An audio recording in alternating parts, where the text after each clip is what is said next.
welcome this evening Ambassador Marc Pierini, who has represented the European Union as its head of delegation, its ambassador in Turkey, in Syria, in Morocco, in Tunisia, in Libya, and who has handled some of the, and Washington. He was a member of the delegation in Washington for many years too. Since leaving the diplomatic world, Marc Pierini has been with Carnegie Europe, and many of you have read his articles. I shared with you some of his articles ahead of this evening's session, so you know how acute his analysis is. The way we're going to run our discussion on the subject of Turkey, Russia, and the struggle for power in North Africa and the Middle East this evening is for Ambassador Pierini to make some opening remarks. I salute the presence this evening of President Romano Prodi, ex-president of the European Commission, Prime Minister of Italy, and visiting professor at SAIS. And Professor Prodi, if you care to say a few words, we would be delighted after Marc Pierini's intervention. We then have several students who constitute a kind of informal panel who will begin the discussion with some comments and questions of their own, and then go on to a wider Q&A session. So without more ado, let me give you the floor. One last word, sorry, those who are following online, if you have questions, please put them in the QA box, not in the chat, and I will try and filter some of your questions into the conversation as we go along. Ambassador Pierini, the floor is yours. Ambassador, then you are Sir Michael. Okay. Yeah. So answering Sir Michael, and of course, a lifetime colleague in the Commission and the big boss right here in front of us. Well, I will, as we agreed, I'll give a few pointers in three categories. One is Russia post-2015, then is Turkey post-2016, and then EU and NATO in the middle of this. The introductory remark is simply that in Europe, the political and strategic chessboard has always been unstable for centuries. In our generation, baby boomers, we were under the perception that post-World War II, we had reached perhaps the end of wars. Bretton Woods institutions, UN Security Council, the Schuman Declaration, the building of the EU, economic integration, etc., etc. We perhaps thought that we had peace and stability for the long run. Today, we see that we have a lot of instability in the middle of all this, and we see how difficult it is to answer these challenges. So whether this was the end of war forever or an enchanted parenthesis, we don't know yet. But it is a question. Now, first point, Russia post-2015. Why 2015? Because in September 2015, Russia went in Syria, deployed, very cheap kind of thing if you compare it to the US forces, transformed a civilian airport into a permanent air base. First time they had airplanes based there since the 70s, reinforced their naval base in Tartus, and used it not only to rescue an old client of them, the Assad family, but also capitalizing on the US reluctance to play a role in this Syrian revolution. Remember the promise of President Obama to intervene if the red line was transposed, and no intervention. So the first element that we have here is that Russia is filling the voids, and it's a void of the US in that particular case. It's also a void of left by the Europeans. The second element is that Russia used this intervention to then expand southward.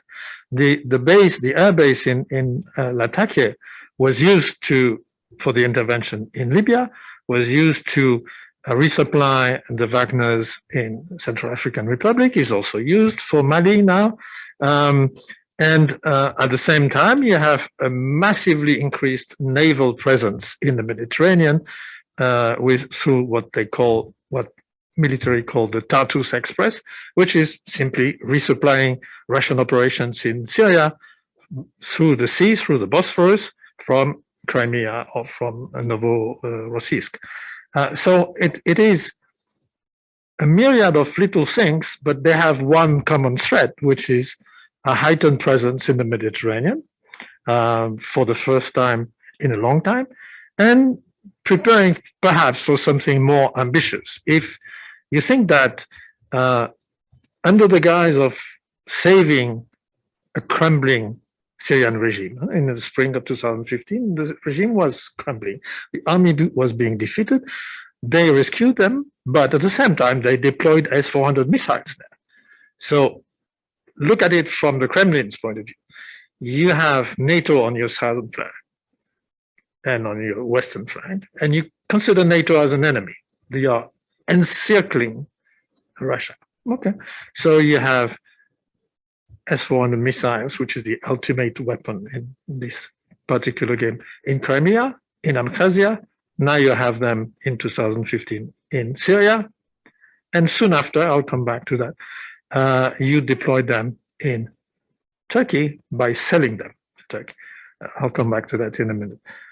So essentially, Russia, which has been countering NATO in multiple ways in the air, in the sea, under the sea, for just about a decade by then, was now countering it through various operations, Syria and Turkey. A word on the Russian operation in Turkey. Of course, Turkey has a massive involvement in NATO at that time, but there is a coup attempt in July 2016 in NATO. Where is the first reaction? What is the first reaction of Russia? Well, the first part of the reaction is quite identical to the reaction of the Western world. We support elected regimes, except that the Western world said, second item, we want to see the rule of law respected when you take corrective measures. Of course, that second half of the sentence was not part of the Kremlin's narrative. So we support you. And 3 weeks after the coup, the only visit President Erdogan could make was to St. Petersburg. Okay, and he went essentially to ask for protection, because this was in this long series of coups by the Turkish military. This was the first one where the Air Force was involved in bombing public buildings, including punching a huge hole in the parliament headquarters. And in a way, Erdogan was asking for something short range in case he had, again, rebellious pilots in his Air Force. And for that demand, Putin managed something very astute to sell him missiles with a range of 600 kilometers. That was enough to sort of calm the anxieties of the Turkish president, but that's not the point. The point is by installing, that took a few years, in 2019, these missiles in Turkey, you get rid of American or French Italian missiles, which would have been the logical choice for a NATO country to deploy. Okay, so basically, seen from the Kremlin, on this very long border from Bulgaria to Georgia, you get rid of another chunk of what you consider is a NATO threat. And of course, you keep a degree of control on these missiles sold to Turkey. That's the first thing. But the genius aspect of that is that you anticipate, the Kremlin, anticipate the reaction of the US. And the reaction for the US is to scrap Turkey's participation from the F-35 fighter aircraft, the most advanced fighter aircraft in the world. And therefore, Russia has struck a double strategic coup in that operation, getting rid on something which is about 1/4 to 1/3 of its air and sea border and land border, in some cases with NATO, of a massive amount of very, very advanced weaponry. So that is something. Then you have another aspect, which is less visible, which is Russia's energy strategy in Egypt, investing and exploiting, in Lebanon, researching, in northern Iraq, researching, of course, with an eye on Libya, and of course, building Turk Stream, which is supplying gas to Turkey and to Southeast Europe. So you have an energy component. Essentially, what we're seeing today with Ukraine is something very consistent with this approach, which is take us seriously. We Russians were once labeled a regional power by former President Obama. Well, now you have to take us seriously, and we are ready to pay a price. Where the pendulum stops, that's another discussion. Now, quickly on Turkey, you have this coup. History will tell us in 50 years who was exactly behind the coup. It's very nebulous, but we'll see that. Remember one thing, when the coup was over, when the commando that was sent to take hold of Erdogan personally failed, Erdogan flew back to Istanbul. And once he could address the crowd, he said, this coup was aborted thanks to the people, and this is a God sent. He said something that in Turkish translates into, this is a gift from God, and this will help us get rid of all these Gülenists and this and that and the rest. And this is what we have seen in the meantime.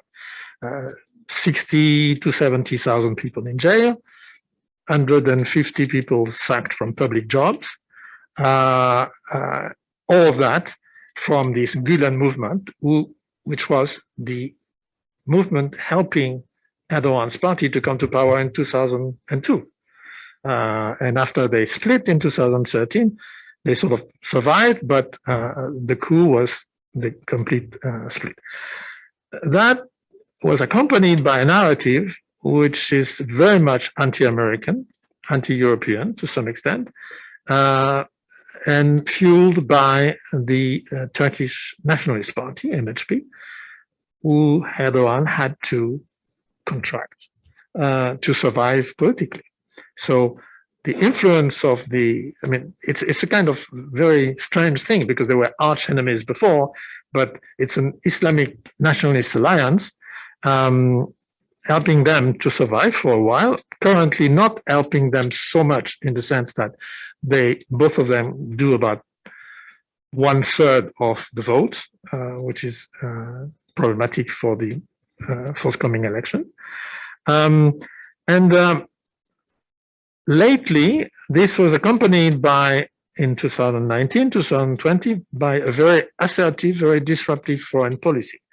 You had, of course, this doctrine called Mavi Vatan in Turkish, which is Blue Nation, basically putting in question the Lausanne Treaty and looking at the Mediterranean map in a very different way, therefore creating a lot of issues with Greece and with the exclusive economic zones.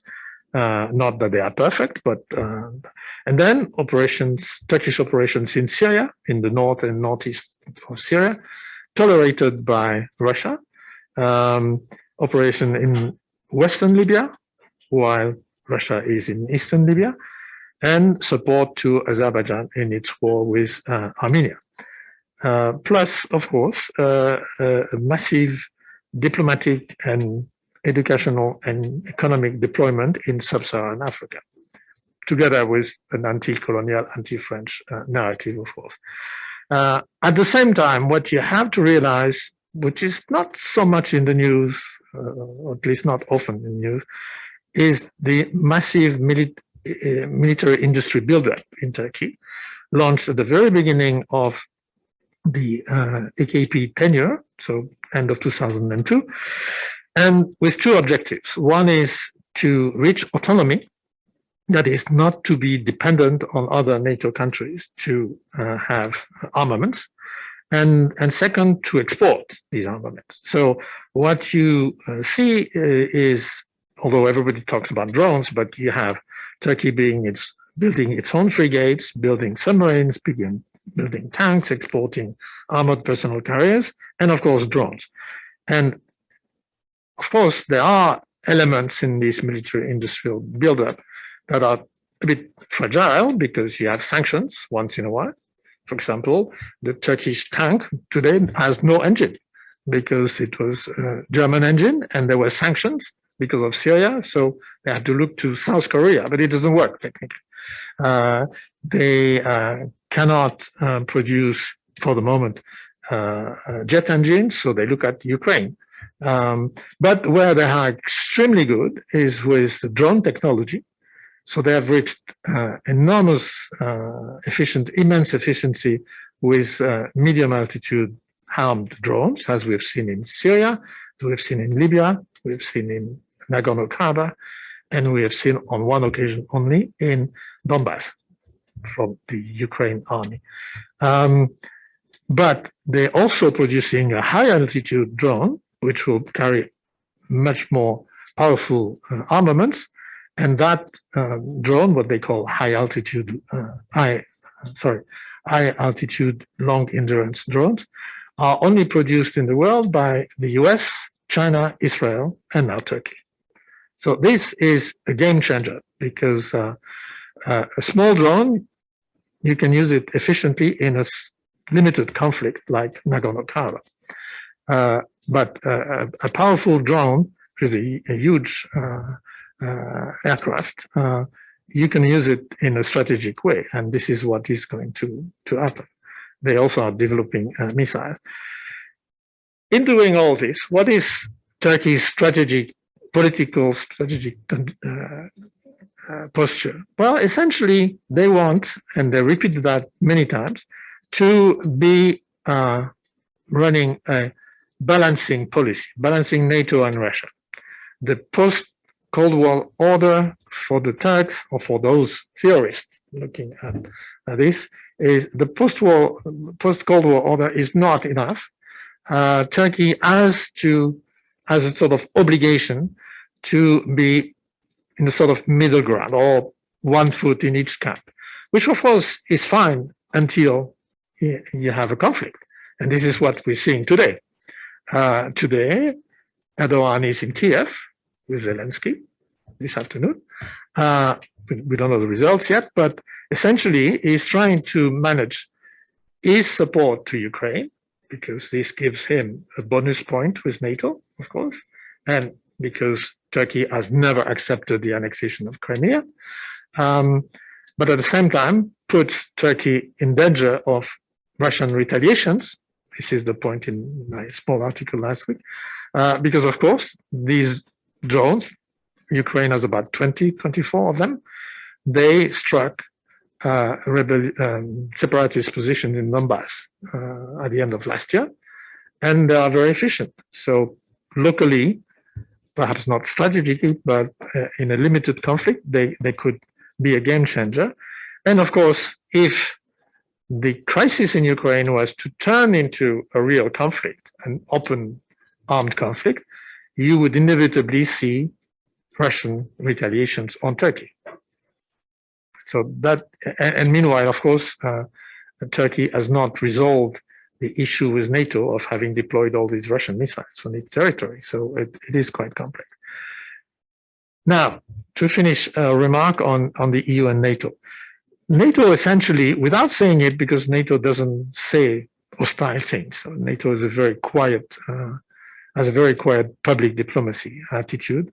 But essentially, the fact that the entire missile defense architecture of NATO for Europe, built in several NATO summits over the years, was completely shattered by the deployment of Russian missiles in Syria, is considered, if you want, as a sort of strategic dissent from Turkey within NATO.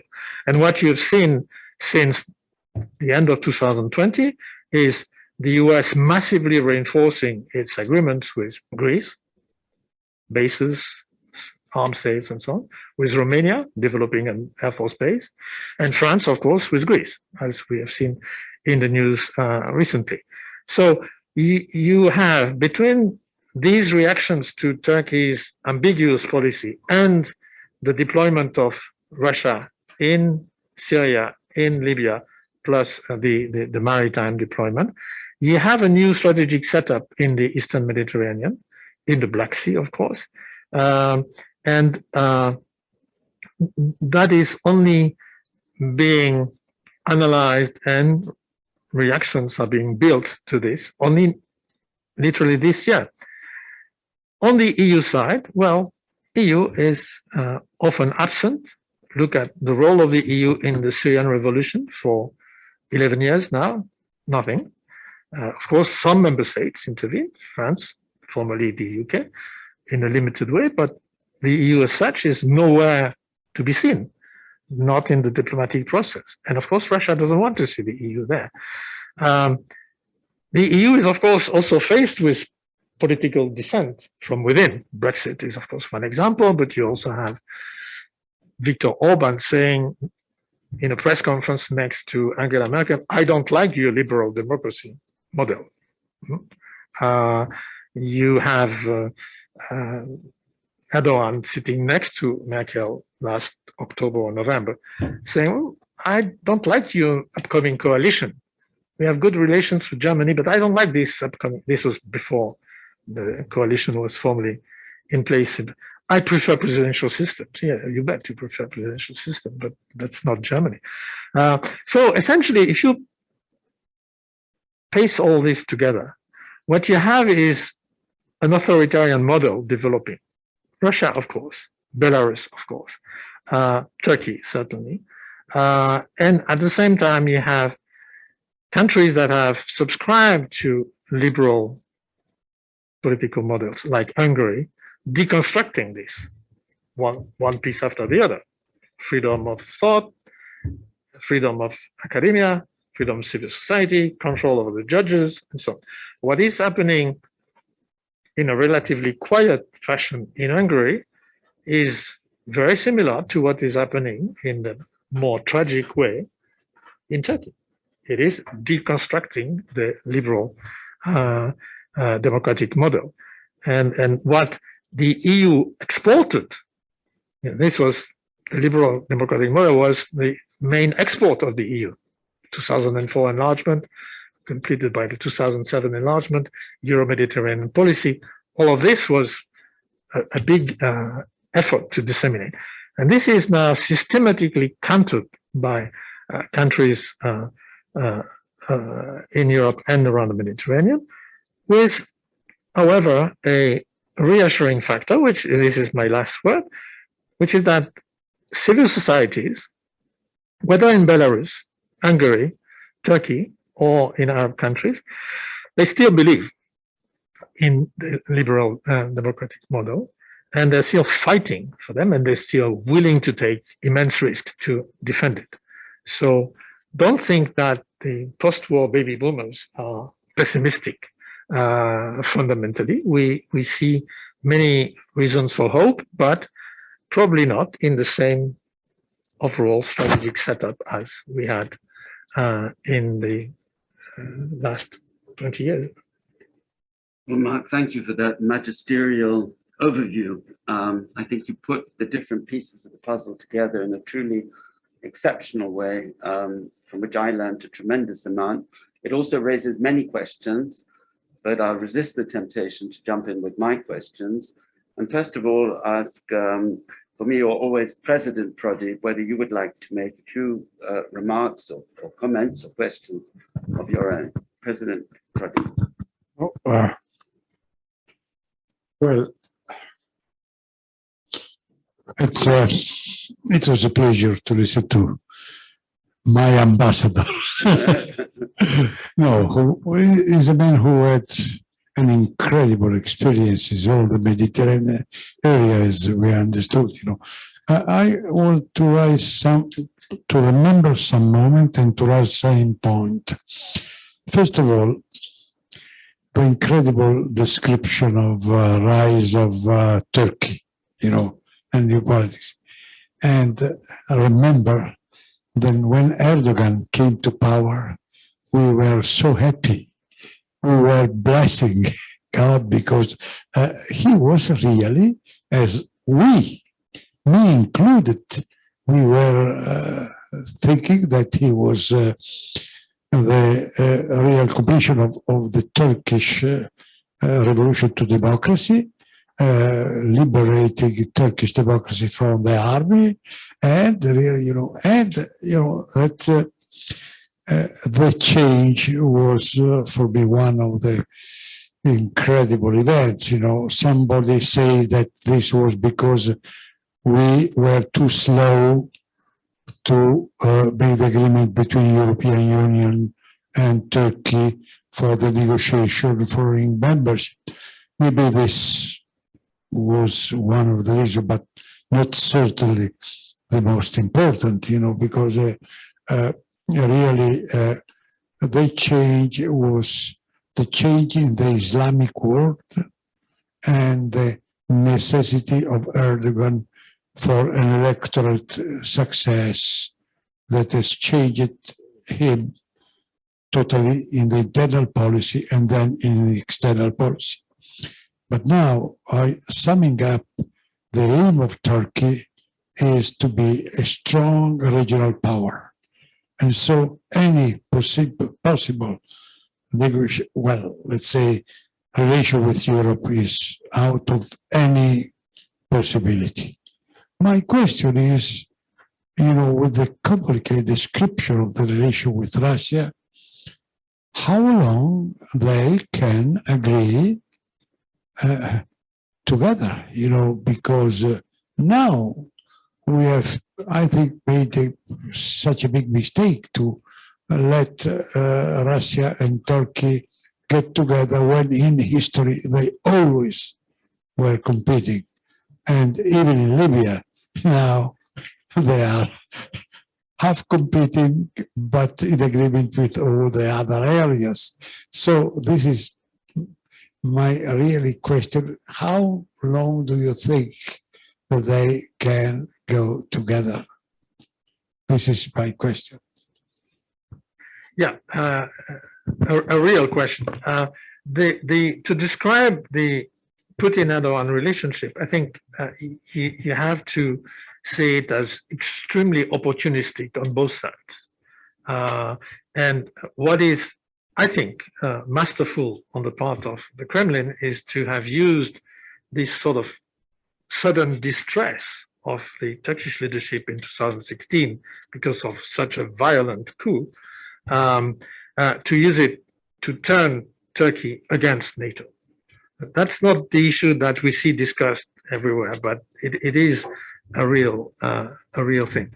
When you have a leader who's coming 3 weeks after being bombed and nearly captured by rebel soldiers, coming to ask you for protection, whereas, of course, you are still NATO, the reaction to say, well, I'm going to help you, and you sell him a vastly oversized missile system, this is genius. But the thing is that it doesn't work that well because as much as it sort of healed the psychological worries of Erdogan at that particular point, it created such a gap with NATO that there is tremendous loss of confidence of NATO. So now what you're seeing in the middle of this Ukraine crisis is sort of the pendulum going on the other side, and Erdogan doing his utmost to please, at least in the narrative, NATO. It could well continue this way if there is no massive conflict. That is, for example, in Syria, the Kremlin has authorized 4 different military operations by Turkey, all under one condition, that not one single aircraft of Turkish Air Force would overfly Syrian territory.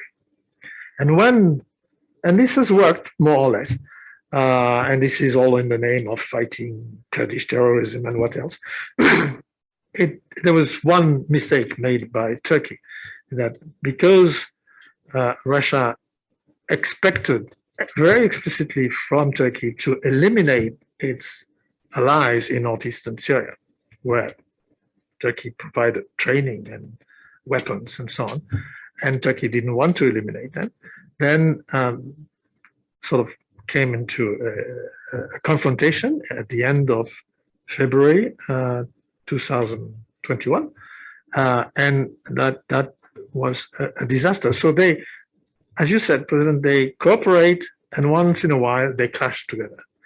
My worry is that if, for some reason, provocation, non-provocation, we don't know, but if for some reason the Ukrainian military uses Turkish drones against Russian forces, and there are casualties, that will trigger a massive retaliation from Russia. It has happened before when they downed a Sukhoi fighter in Syria, and that will be economic, stopping agricultural exports from Turkey to Russia, stopping work contracts, buildings, and so on, stopping Russian tourism to Turkey, and possibly also stopping gas supplies through Turk Stream. So we are in a situation where the balancing policy of Erdogan looks absolutely fine on paper, as long as he can survive, mild sanctions and so on. But if suddenly the Kremlin was to retaliate, it would be a disaster for Turkey, whereas the economic situation is a disaster for other reasons. Turkey is a dependent economy. It has no resources, at least until now. They could find a lot of gas in the Black Sea, of course, but that's not now. And they rely, and they have very little savings, internal savings. So they rely on short-term money from the West and on foreign direct investment.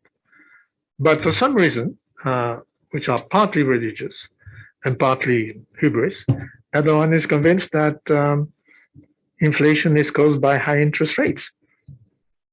Nobody else believes it, not even Putin, who just raised interest rates. And he said, as a justification, I have to do it, otherwise we will look like Turkey today. But Erdogan has a religious belief, which is that in Islam, you shouldn't charge interest. How do you put it right? You don't know. They don't want the IMF to come in. He's now going next week or the following to Saudi Arabia and Emirates to collect some money, but he's going to collect a few billions, or maybe 10 or 20 billions, but his gap is 100.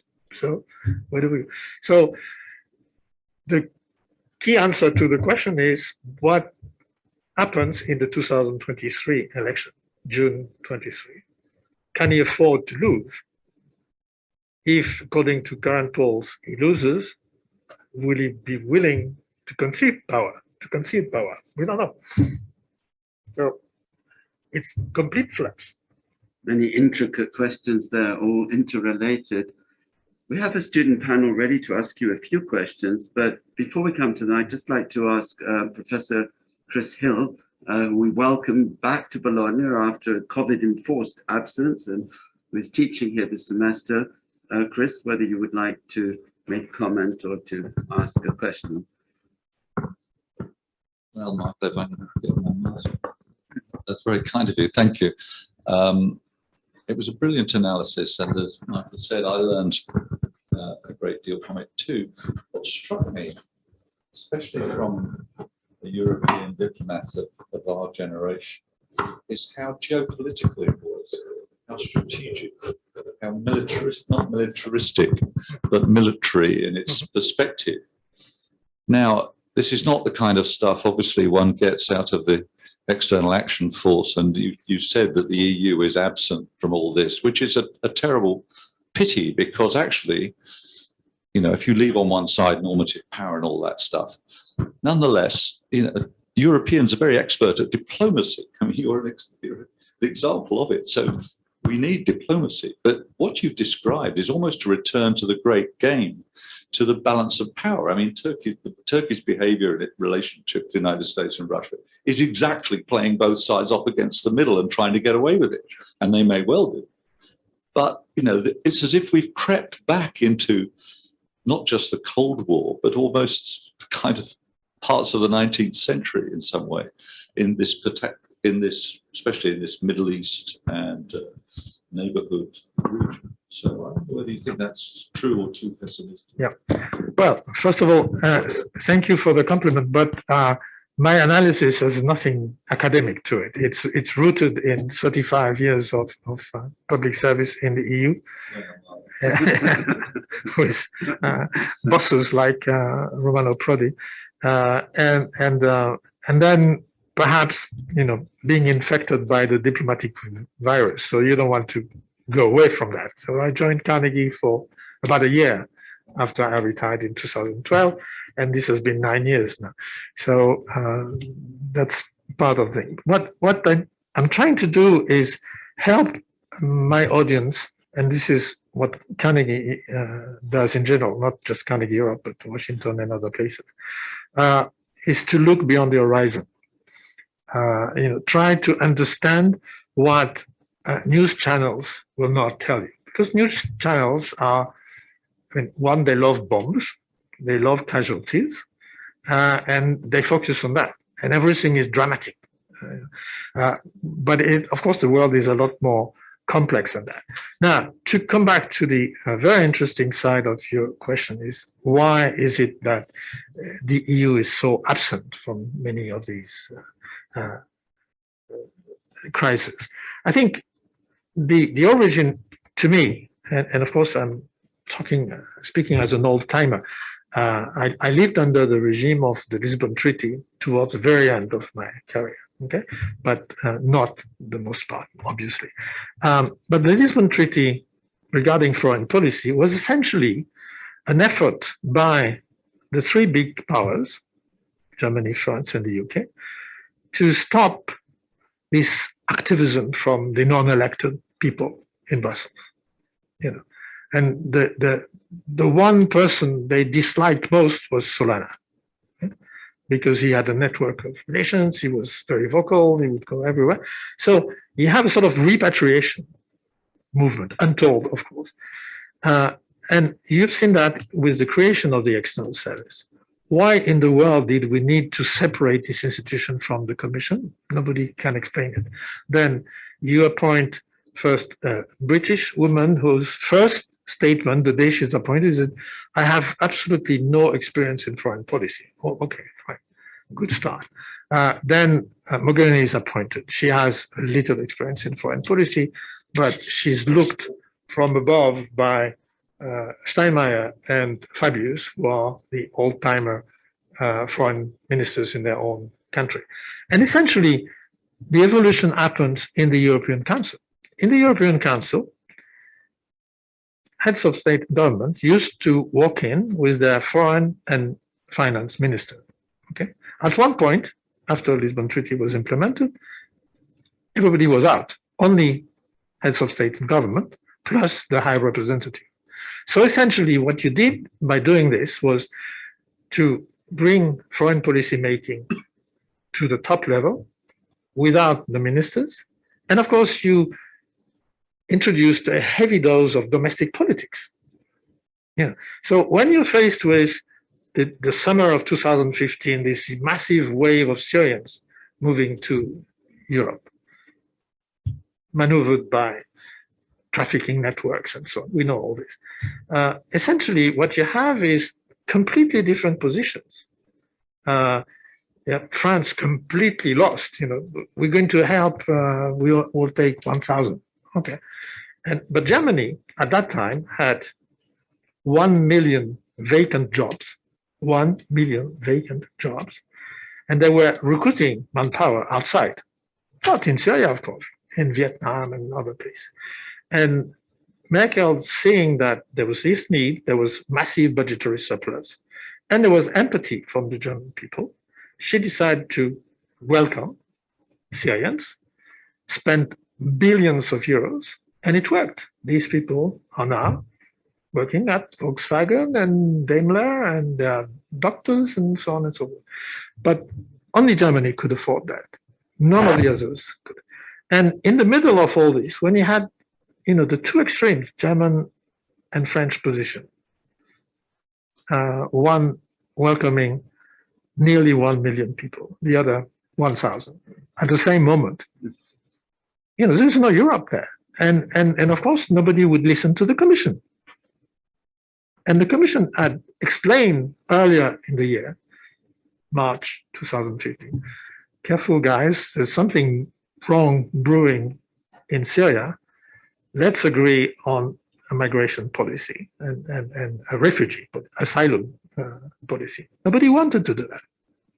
So I think the failure there is that this, on paper, beautiful thing called the Lisbon Treaty, as far as the foreign policy element is concerned, didn't produce any integration or any sensible foreign policy.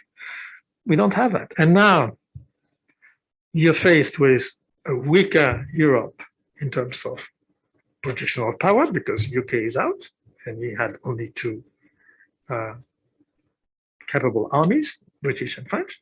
Then you're faced with the same old Germany, very reluctant to build up military power for historical reasons, of course, extremely reluctant to deploy power outside, sending a few transport planes to Mali, and that's it. Very difficult to bring all of that back together. Thanks very much, Marc. Let's move on now to our student panel. Also, we have questions coming in from participants online. And I'd like to give the floor, first of all, to Andrew Hill. Perhaps you would introduce yourself briefly and ask your question. Well, thank you so much for being here today. It does mean quite a lot to us to be able to hear from you. My name is Andrew Hill. I'm originally from the US, from Washington State, but I've lived in Turkey on and off. It's the most beautiful in my opinion. I've lived in Turkey on and off for the past 4 years as well, and now I'm here studying European public policy. I wanted to ask a little bit about the upcoming Turkish elections.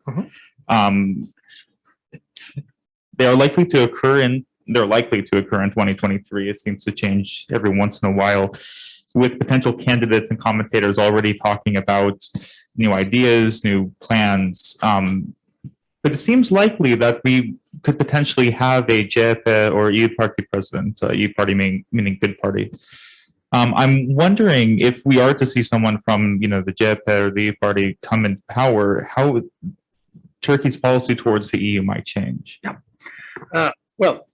You're right that these elections, in principle, June 23, are very important for a very simple reason, that for the first time since November 2002, there is an opposition coalition that, at least in the opinion polls, and all the polls are consistent, would win both the presidential and the legislative election. That is completely new in Turkey. And that sort of change of mood started in 2019 with the municipal elections, where the AKP suddenly lost Istanbul, Ankara, and 6 other municipalities, and another one, Izmir, was already lost a long time ago. So there's a sort of wind of change, including from Erdogan's own followers, because his success was essentially the economy, his first 10 years of AKP in power, because they brought a segment of the population to, not an affluent life, but a decent life. They improved infrastructure, they improved hospitals, people would buy a car, would go on holiday, so there was a real boom. But that's not the case anymore. People line up for what they call popular bread, which is subsidized bread by municipalities, because they just cannot meet the ends. So there is a real possibility, although I would qualify the opinion polls with the fact that in October 23, you have the centennial of the Republic. And the whole thrust of Erdogan's life is to become the equal, if not superior, of Atatürk. So you cannot miss the centennial. You have to be president. So what he will do, I don't know. But there are several ways you can look at it. Now, the core of your question is that difficult relationship with Europe is going to change if there is an alternative coalition? Some of it will change, of course. One, the disruptive narrative will go away because this is typical Erdogan. This is how he built his career. He always, liked to scream at opponents and use all sorts of bad words, not just with the mental health of Emmanuel Macron, but in domestic politics. You see that every day. What will also change is probably the willingness to reestablish rule of law and therefore restore credibility with Europeans. What might not change at all is this idea of balancing Turkey's relationship between the West and Russia, because Turkey in the meantime, with all its problems, has become a much bigger power than in 2002 in trade, in GDP, even though there are difficulties, and militarily. So they will want probably to become and remain a regional power at the very least. And they will continue to be willing to be influential in Africa, in the Middle East, and of course the Turkic Republic in Central Asia. So that will not change. There are two questions there that for which I have no answer. One is, will the anti-US or anti-Western sentiment subside or not? Difficult to say, because you have nationalistic trends, as you well know, in both the AKP coalition and in the opposition. So that's a bit difficult. And the other difficulty is of course that most probably Europe will not have a miracle to propose out of its pocket, because accession is a long failed story for many different reasons. But with the current German coalition, with the next French parliament and whatever else, it's not going to improve. So what I would personally hope is that whether there is the same power structure or an alternative one, we can build, starting from below accession, build a decent relationship. Thank you very much, Marc. Antonino, I think you've got some questions, particularly focusing on Africa regarding both Turkey and Russia. Yes. So introduce yourself, please. Yes, of course. Thank you. I can only reiterate my thanks. I'm Antonina. I'm French and Ukrainian. I grew up in France most of my life. I'd like to gear my question more towards your general knowledge of the Middle East and North Africa. I have in mind mercenary groups such as Wagner, who come from Russia, who are... Will you speak up? Yes, of course. Sorry. Who are extremely active in Central Africa, as we know. I was wondering if you had anything to say about possible involvement in North Africa in case of conflict that could happen, and especially in the Middle East. Yeah. So first of all, the beauty of the Wagners is subsumed in two words that we use in political science, which is plausible deniability. Okay. It's a wonderful thing. They are entirely steered by the Kremlin, but they're not official army. They're just there, private companies. The funding mechanism is absolutely out of this world because they operate partly with military infrastructure from Russia, but they pay themselves off local resources, exporting raw materials and this and that. So it's a mix of trade and mercenary kind of operation. Okay. Obviously, the drive from Russia today is similar to what I described for Syria, is fill the voids. Okay. There is economic crisis, there is COVID, there is resentment against the colonial powers and so on in Africa. So go where there is obvious trouble. So you go to Central Africa first. Then you try Mali. No, then you try Eastern Libya.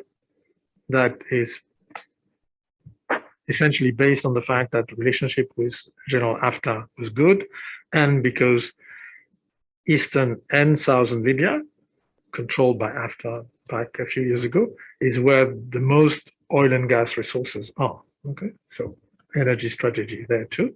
And then now whether you foster trouble or not, but you go to Mali because you see that the French are not really achieving what they want. They see that Takuba doesn't work very well, and you see that the French have started withdrawing from 3 bases in the north, remaining 3 bases in the south. But with all the trouble fomented by the coup, you see the Danish government pulling out the troops they just sent a few weeks ago, and you see the Norwegian government 2 days ago, I think, saying we're not going in. And you might see a lot more of that.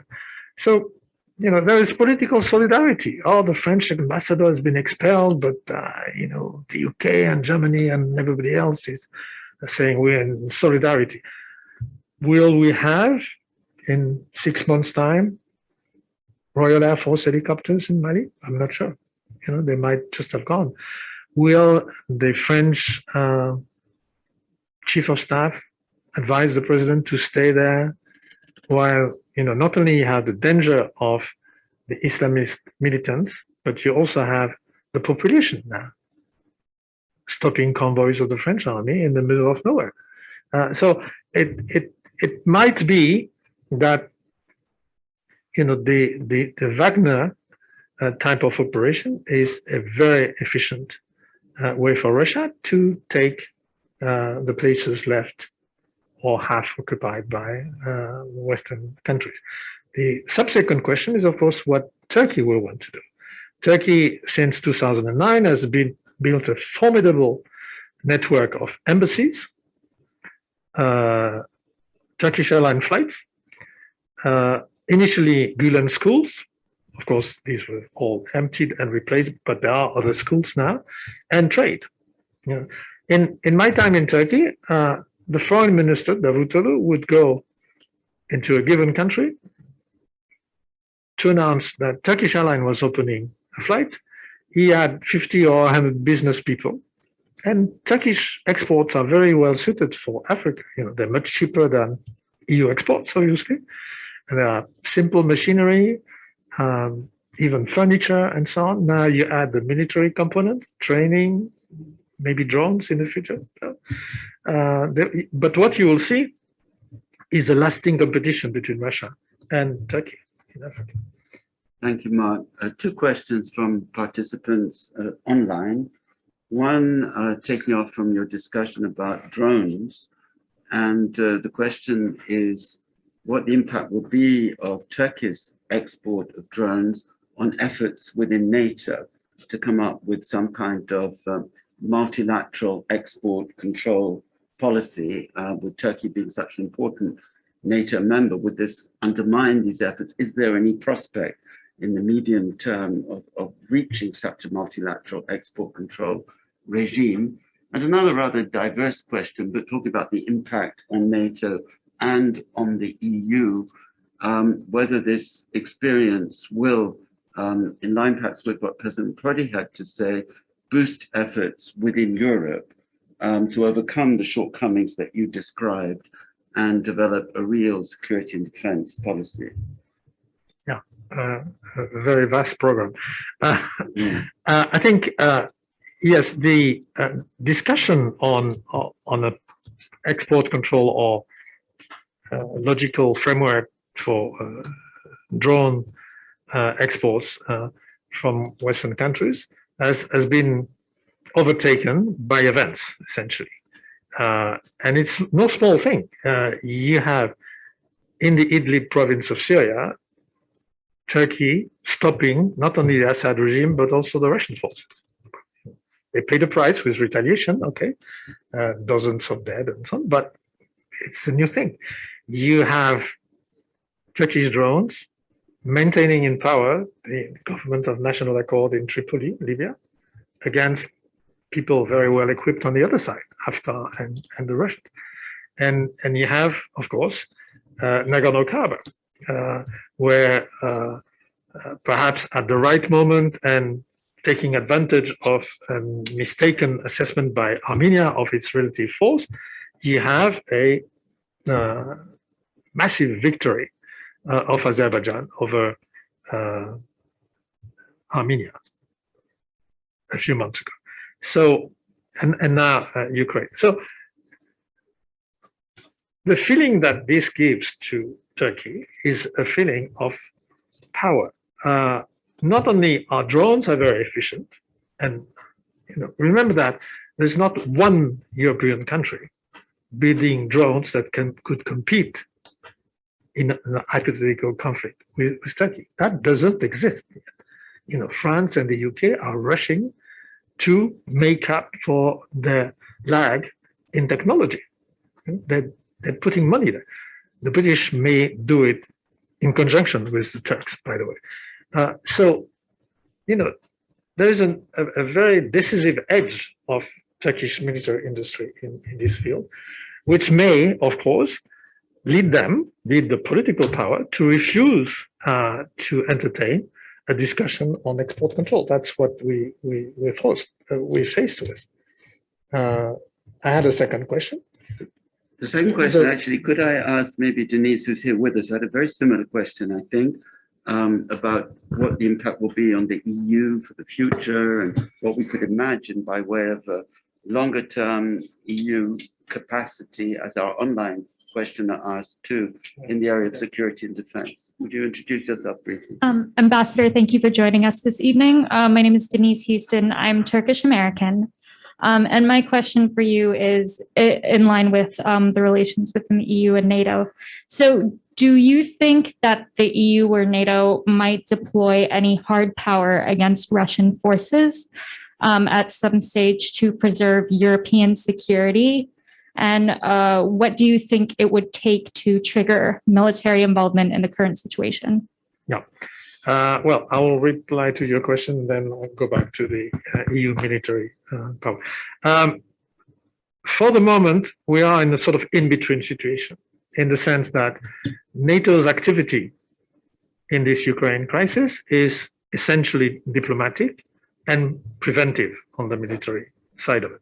Okay, so what you have is some NATO countries delivering weapons to Ukraine, US, British, not all, but some. You have the US enticing Baltic states or others to transfer military equipment to Ukraine, and others deploying forces like, I think, Denmark, France, and US, of course, in peripheral countries, but still NATO countries. Then the next step is what happens militarily, because in the charter of NATO, in the treaty, you have Article 5, but this is an attack on a NATO country, not on Ukraine. So most of the deployment that you're seeing now is to protect the Baltic states, protect Poland, protect Romania, and so on.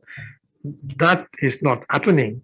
It's probably not even probably happening. What you might have is encroachment of Russian forces on Donbass, for example, but that will be extremely more complex to address.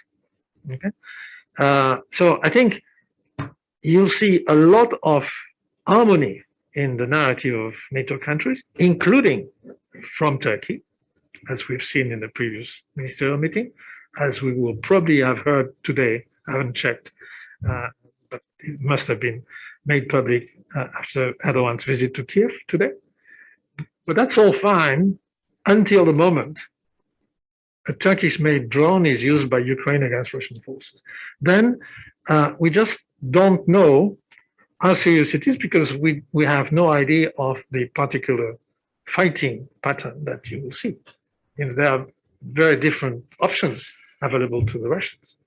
The option of doing nothing if they feel they have obtained political counterparts, doing something very limited, as they've done in Abkhazia, for example, or North Ossetia, They could do that in part of Donbass, or an all-out war, or seeking a partition of Ukraine in two halves. Who knows? The other thing we know is that politically, it's probable that Russia is ready to pay a higher price than the NATO countries to defend Ukraine or to acquire influence. So that is the uncertain part of the reasoning. Now, to come back to the other question about the EU, I'm not too optimistic personally on the EU building a real defense strategy. Things are happening, but that's more on the technical side. That is military integration of military industry. And there, a lot can be done. I mean, a lot has been done already, for example, with the military Airbus, the A400M, which is now in use in many EU countries. So what has been achieved, which is historical in terms of civilian aerospace industry with Airbus, is replicable to a large extent in the military field. But that is not a defense policy. That is an industrial policy that is relevant for defense. It's a different thing. And I don't think we can easily come out of the debate on strategic autonomy.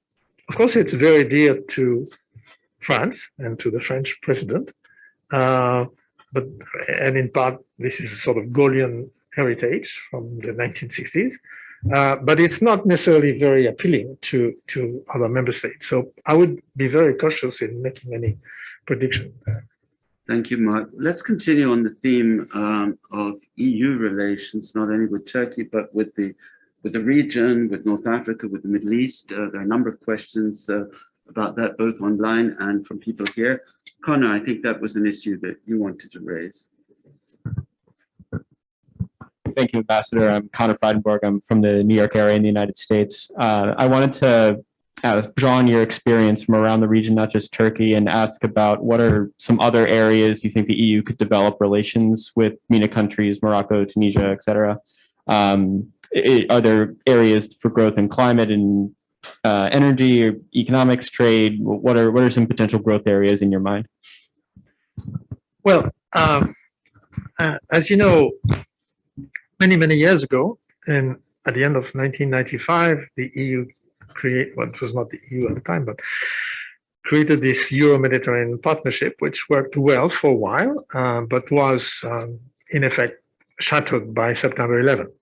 And at that point onwards, with other, not as massive as in New York, but with other terrorist attacks in Tunisia, in Spain, in the UK, and in France, and so on, the priority was security and fighting. That changed the paradigm entirely. The other thing is that never in any part of the region you had countries, the Maghreb or in the Mashrek, trying to integrate themselves economically. So their markets remain very small and very much north-south oriented. Okay, so if you are Algeria, you export hydrocarbons. If you are Morocco, you export fish and agriculture and phosphates. If you're Tunisia, you have small industry, which is very efficient. You also have some gas, which you export to Italy, but you cannot export your stuff to the neighboring country. Libya always was an oil and gas entity. So, you had intrinsically a very uncertain economic prospect there. There was this, to take this formula I used at the beginning, this enchanted parenthesis of the Barcelona process, 1995 to 2001 or further on, then sort of disappeared in small pieces. What remains is that the EU market and EU funding is still essential for the region. So one necessity for them, but also for us Europeans, is to find ways to improve trade, investment, and so on. Problem is that after the 2011 Arab revolutions, we don't have much stability around. And the one jewel in the crown was Tunisia. But now in Tunisia, nobody understands what's going on. You have a sort of populist Islamist leader there who, in the name of Islam, has destroyed everything, parliament, journalism, and this and that. So it's right. Then Syria is a complete black hole. Egypt is still important, and everybody talks to Egypt because of the Suez Canal, because they buy weapons. But what do we build together? Very uncertain. And the EU has had a number of initiatives. In fact, I visited Tunisia when Marc Pierini was ambassador there, trying to sell to the Tunisians the EU's neighborhood policy. And, you know, we spent several years on that. And we've negotiated complex agreements, deep and comprehensive free trade agreements and so on, which don't really meet the needs of these countries. And then there have been almost forgotten initiatives after the Arab uprisings. The EU came up with a new formula, partnership, what was it, for democracy and shared prosperity, which also, I think, rather ran into the sand, as it were. So the EU has come up with a number of rather confused and overlapping initiatives, which don't really meet the needs and the expectations, I think, of the people there, which has somewhat diminished, I think, our impact. Before coming to some more questions from those online, could I open up the discussion to others in the room who might well have their own comments or questions? Is there anyone who would like to raise a question or make a comment? I can't believe they're so timid. Well, listen, while they're thinking about it, let me filter into the conversation a question from one of our students online who asks, how should the world interpret Erdogan's efforts to be a mediator in an increasingly tense Western Balkans? And Turkey has increased its activity in the Western Balkans, but so have Russia and China. So what should we expect for Turkey's future role in that region? Well, Turkey is powerful in the Western Balkans. There is religion and there is trade, but there are also relations being improved with Serbia, for example. And it's part of this overall strategy of becoming a solid regional power.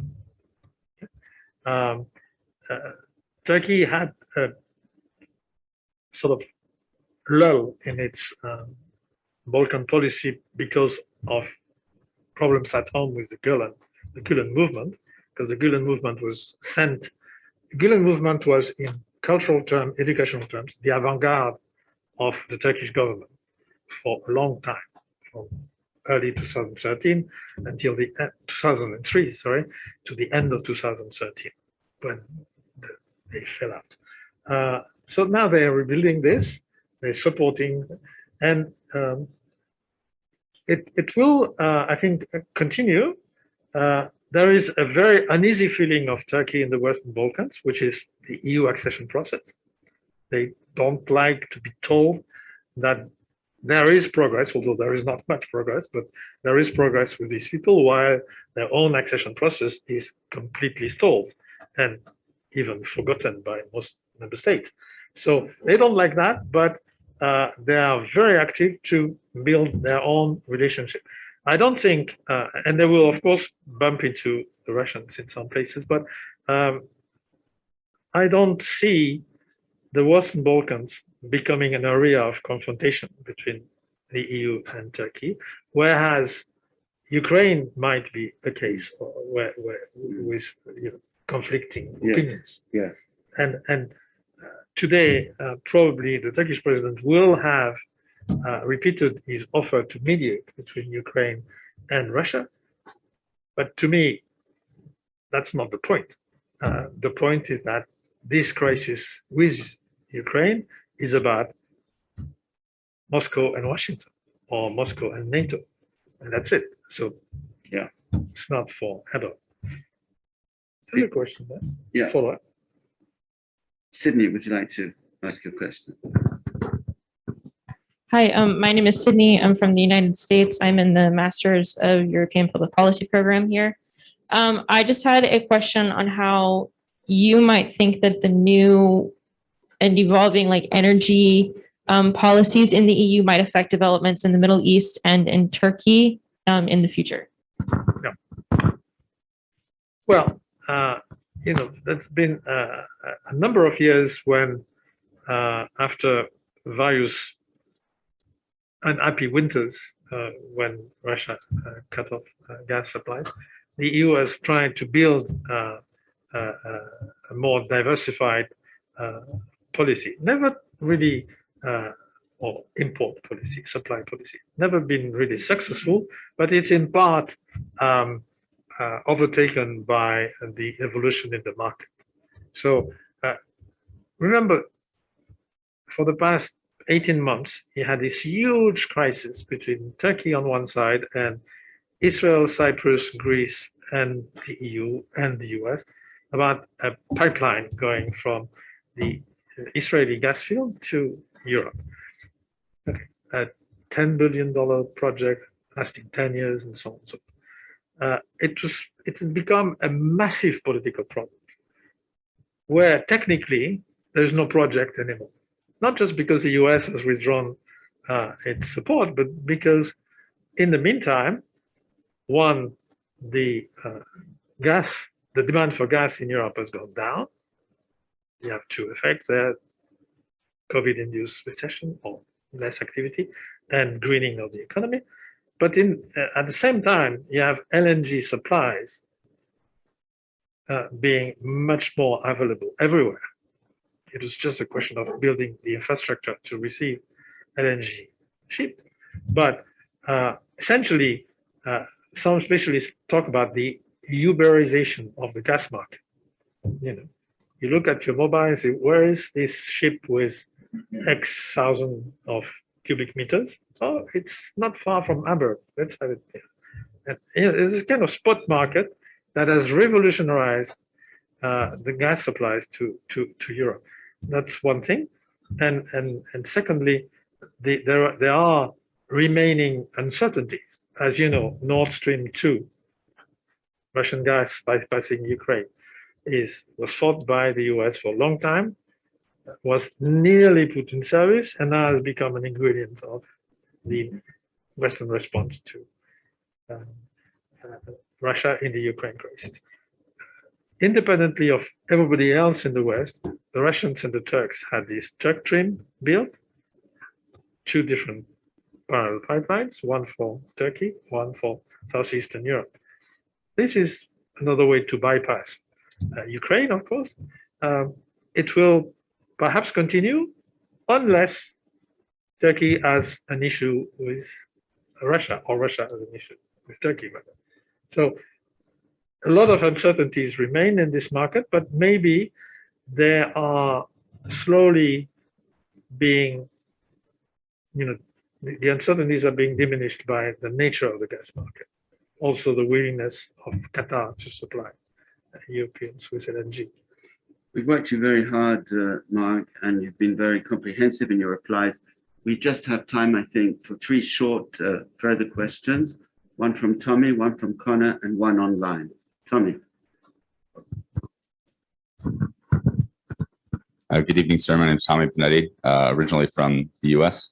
My question is sort of big picture. Do you think there's a way forward with Turkish accession talks to the EU, or has their relationship with Russia sort of irreparably damaged that prospect? Thank you. A 64,000 euro question. Let's collect some three questions then. Accession prospects for Turkey. Yeah. Connor. I was going to ask about the future. I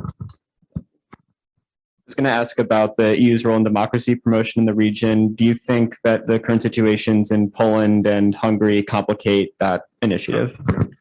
Okay, accession prospects, democracy promotion, given also the weakness of democracy in some of our own member states. And finally, a quite different question. I'm noting that I will bring them back to your attention, but back to Turkey and back to the Caucasus especially. There are a couple of questions from participants online. about what you think of the prospect of Turkey building regional cooperation with countries like Azerbaijan, Armenia, and so on. There are various platforms that have been suggested. Maybe you'd like to start with that, and then we'll end up the whole conversation on the crystal ball gazing concerning Turkey and the EU for the future. Well, Caucasus, we start with? Okay. Well, the new game here is that because the Azerbaijan victory over Armenia in the recent war has removed the objection from Baku to the restoration of relations between Ankara and Yerevan, you have a new initiative there between Turkey and Armenia. Let's make a fresh start, not towards reconciliation, but just towards normalization, without preconditions, which, of course, from the Turkish standpoint, means without a word on the 1915 genocide. Okay, whether the Armenian leadership can deal with this issue of normalization without a word on the genocide, I have my doubts, but at least a fresh start is being tried right now. Relationship between Turkey and Azerbaijan are perfect, almost by definition, the two nations, one people, and so on. What is more problematic is the Turkish ambition to sort of be the political leader of the Turkic world, that is the Central Asian republics. To summarize the difficulty there, you only need to look for the quote of Peskov, the spokesman of Vladimir Putin.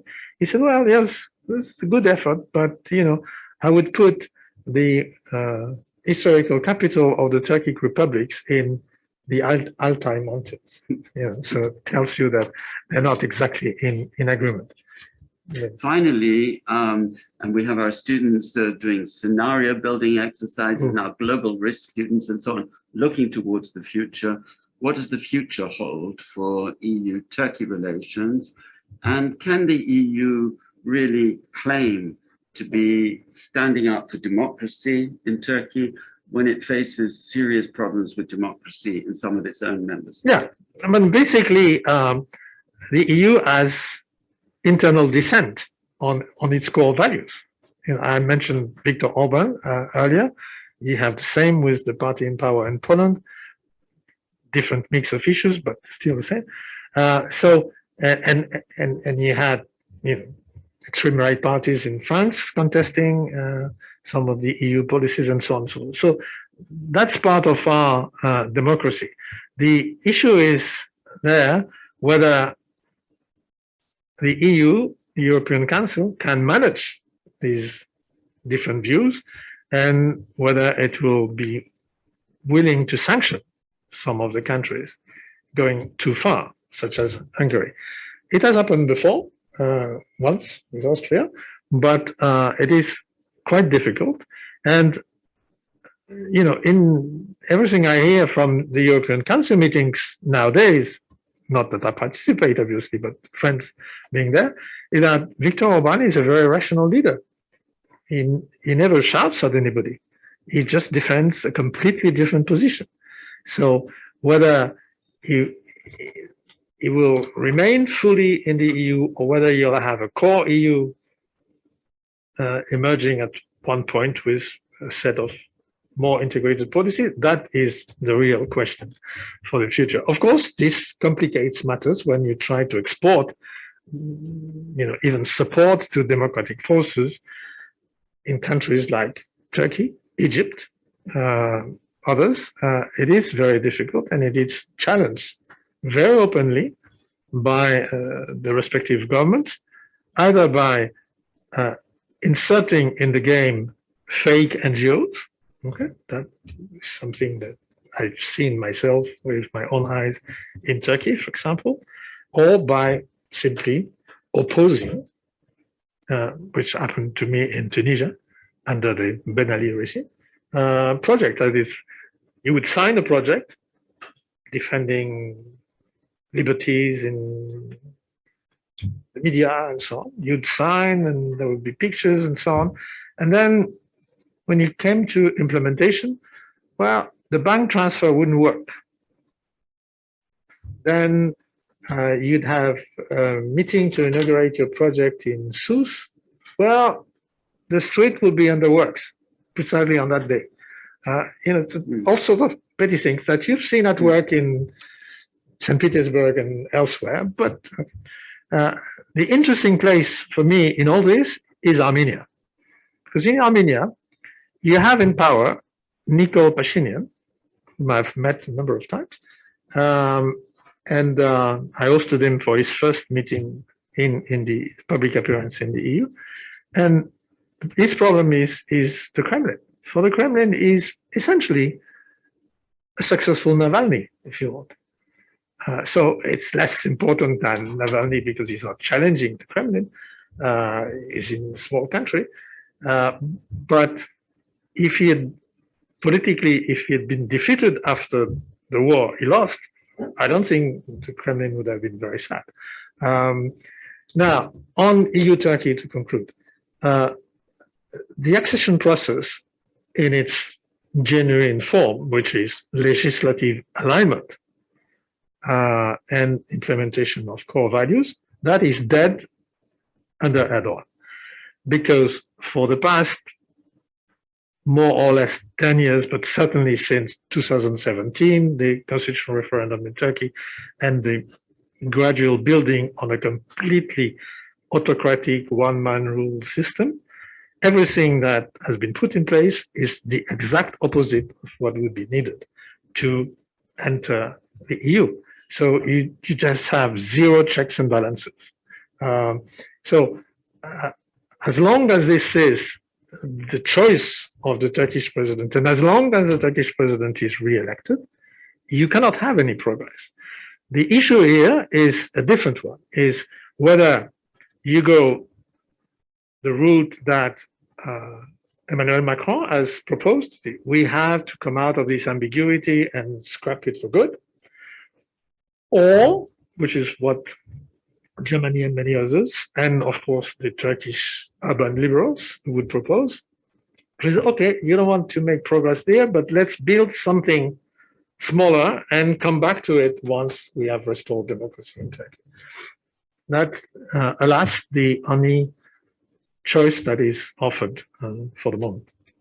Well, thank you very much, Marc. You've been so generous, so far-sighted, so comprehensive. We're deeply appreciative to you for coming to Bologna and for these extremely interesting and thought-provoking questions where the students, I'm sure, will make use of them in their various studies. And maybe if you'd be really kind enough, if some of the students have some follow-up questions, maybe they could be in touch with you in the future. That would be really terrific. But I want to thank you for one other thing, that for the first time in many months, I could put on my beautiful Marinella tie, which you don't do in a Zoom or Teams meeting. Exactly. And thanks to President Prodi for being with us, and to Professor Hill, and to our student panel, and to Natalie for the technical support that made it all happen. Thank you so much. Thank you, everybody.